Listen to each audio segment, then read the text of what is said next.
Good morning. Good morning, friends. Good morning, soulmates.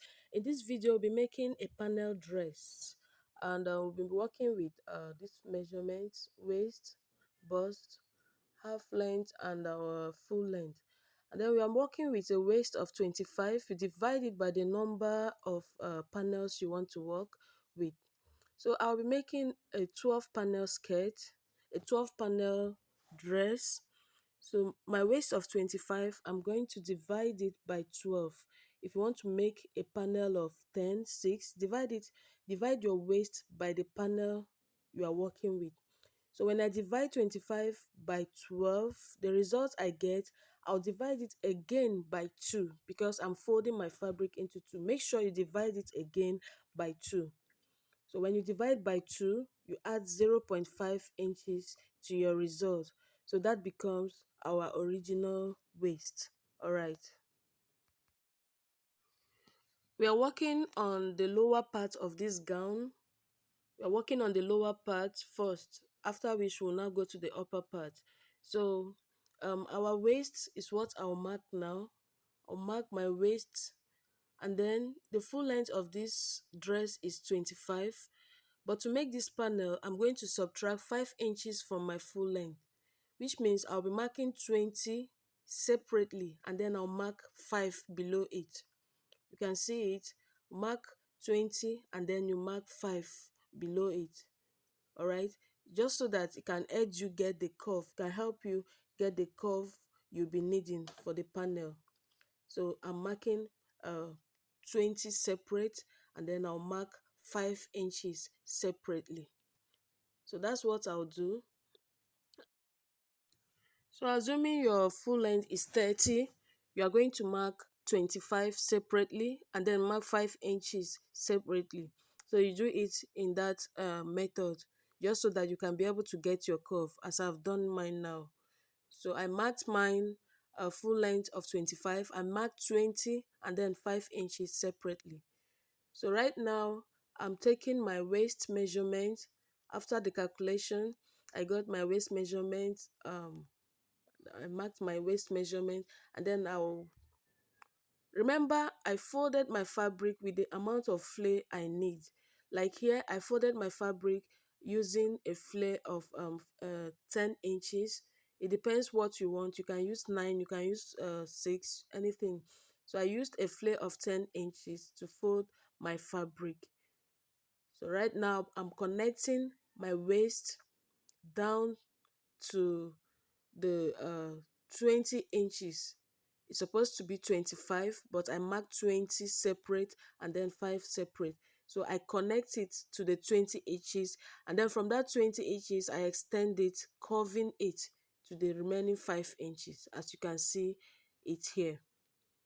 So from 20, I curved it to the remaining 5 inches. That's how to get your curve for a panel dress. I hope it's clear.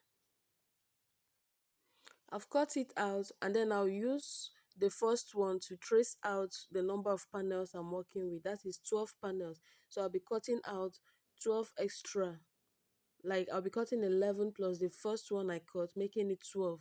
So I have 12 panels here. Okay. And then the next thing to do, I'll cut my lining. I'll trace out my lining, and then I'll also use gum stay on both fabric and lining. It's a matter of choice. If you don't like it, you can use your gum stay just on the fabric or just on the lining. But I'm doing mine for both fabric and lining because I want it to be very stiff.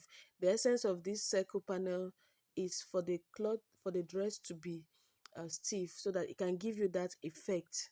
Okay. Now I have iron gum stay on both lining and fabric, and I've joined it on the lower part. As you can see, I joined with half an inch. Just sew, join them together and sew up. I join them together and then I sew it up with half an inch, just like what you are seeing now. Just sew it up, and that's all. And then you can also notch after sewing. and then you iron it. Give it a very good press. Press it perfectly. So after doing that, I'll now have to stitch up the two ends. I'll stitch up the two ends, and then I'll repeat the same procedure on other panels. Right now, I'm joining the panels together. After I've stitched, I've joined the lining to the fabric. I'll be joining the panels together, and I'm joining it with the half inch I added in my seam allowance. So I'm joining the fabrics together. I'll join the 12 fabric, the 12 of them, I'll be joining it together. I've joined them together. Right now, we'll move to the upper part. All right, this is the fabric I'll be using for the upper part. And all I need to mark is an off shoulder. So all I need to mark is my half length, like the length I want the upper part to be. I'm working with a half length of 12 inches. But before marking that, I have to remove what I want to use for my off shoulder. So I'm making an off shoulder of -4. I'll place my tape the way you are seeing it now. I'll place my tape, removing that 4 inches. And then I'll mark my under bust. Sorry, I'll mark my chest line, my under bust, my half length, and then seam allowance. Okay? Place your tape, removing that whatever you want to deduct. If it is -4, -5, or -6, and then you mark your chest line, you mark your under bust, mark your half length and your seam allowance. I've done so. You can see it now. Right. I have my starting point, my chest line, yeah, my under bust, my half length, and then seam allowance. So that's how it is. And then from my starting point, I'm going to mark my shoulder measurement. I'll take my shoulder measurement of 5 inches. I'll mark it. But since it's an off shoulder, from your shoulder measurement, subtract about 1.5 inches or 2 inches. And then you mark what you have. And then I'll also take my bust measurement and connect. You can see it. I marked my bust measurement and then I connect it on the chest line. From there, I also take my under bust measurement and my half length measurement. Mark all of them, and then I'll connect it as it is supposed to be. All right.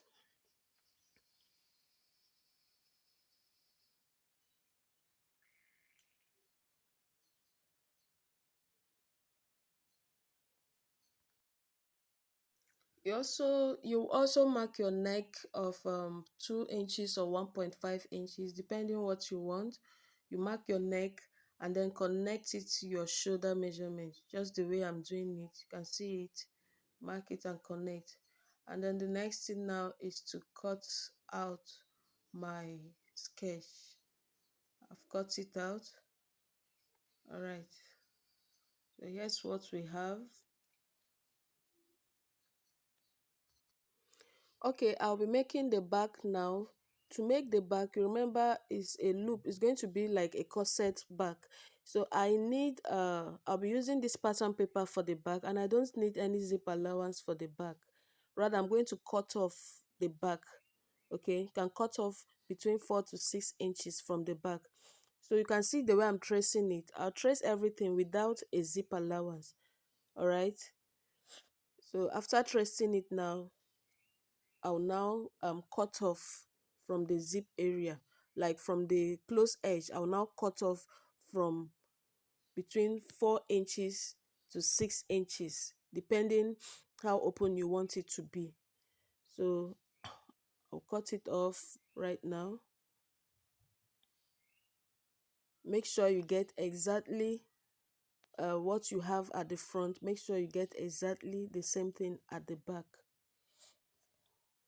Now I'll remove the fabric and then I'll cut off what I want to remove from the back. Remember I told you can remove like 4 inches to 6 inches. Like if you're making for a child, you can remove 4. You are making for an adult, you can remove like 6 inches. or depending how open the person wants it to be. But it's better you remove from like 6 inches for an adult.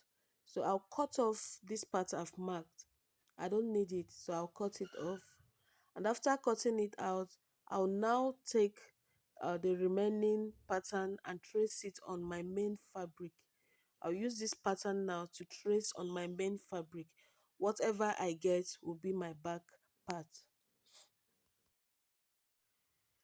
I also need to mark out the back neck, but that is optional. If you don't want it to have a neck, if you don't want to, if you don't want to mark out the neck, it's okay like that. But I'll be cutting off from that part to get my the back neck. All right, and then I'll now trace the remaining one on my main fabric.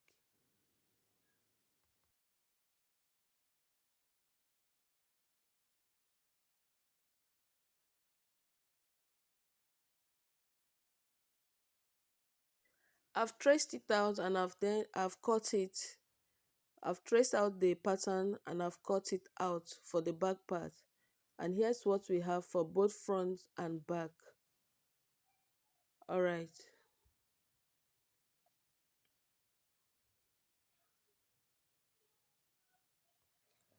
Okay, next, just make some long strips of any length, but let it be long. As you can see what I have here, but the width should be about 2 inches, and then you join it with half an inch or 1 inch so that you can have stripes. On another fabric, I measured out a length of about 15 inches long. Make the length to be about 15 inches, and then the width should cover up the remaining side of the back, of the other half of the back, like what you are seeing now. And this is my stripe, the stripe I'll be using for my loops. All right. The fabric you cut out, you are also going to use lining to turn it up. You turn it up with lining so that it can be neat. Okay, these are my stripes. I've placed them on the back part of my fabric the way I want it to be. I've placed them. I can use pin to secure it first. So after that, I'll now get the fabric I'll be using to cover up. It's like a kind of placket, the one I turned up with lining, the one I added extra inches, that I made 15 inches long. I'll now place it on top of the stripes, and then I'll also get my lining. I also get my lining and place it.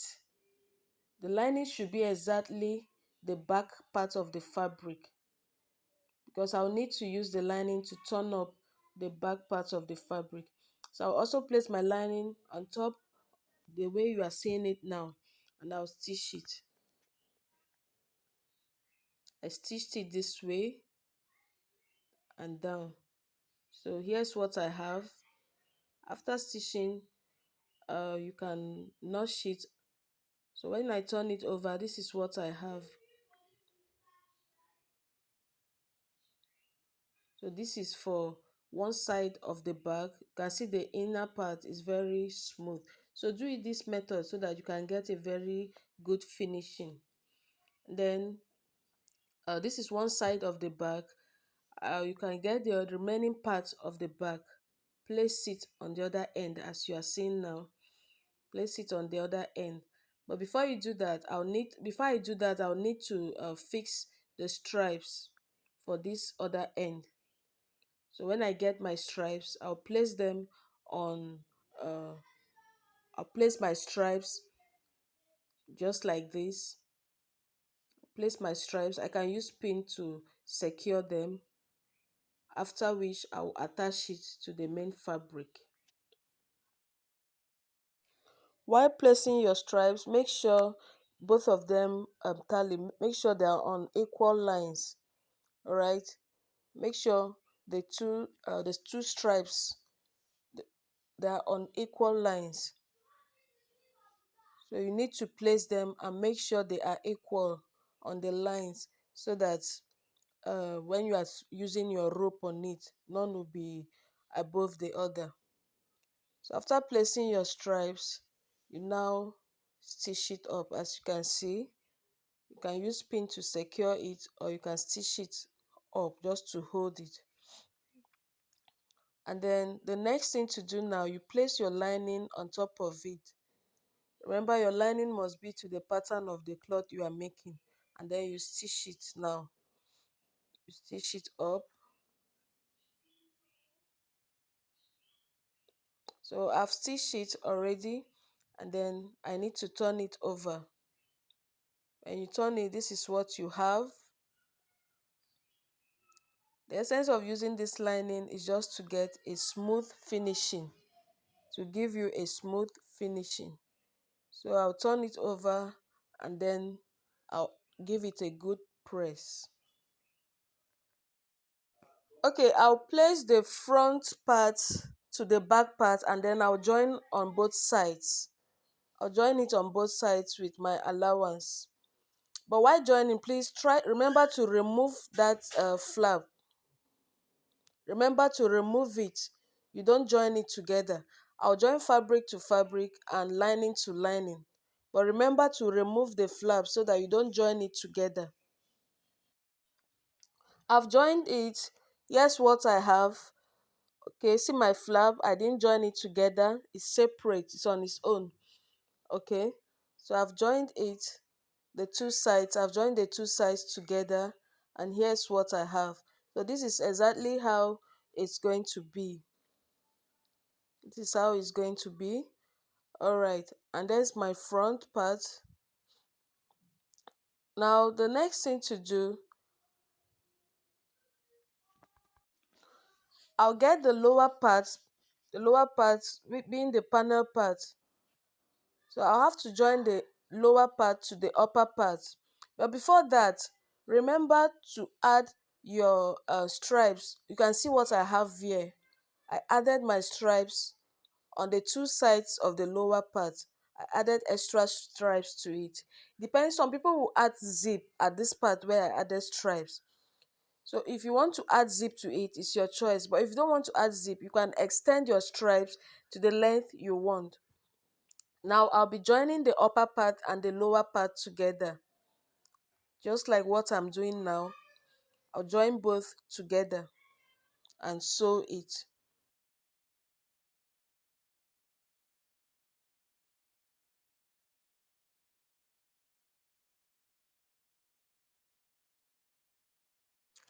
Next thing, I'm going to join the two sides together. The back side, I'm going to join the two together, and I'll stop where my stripe is.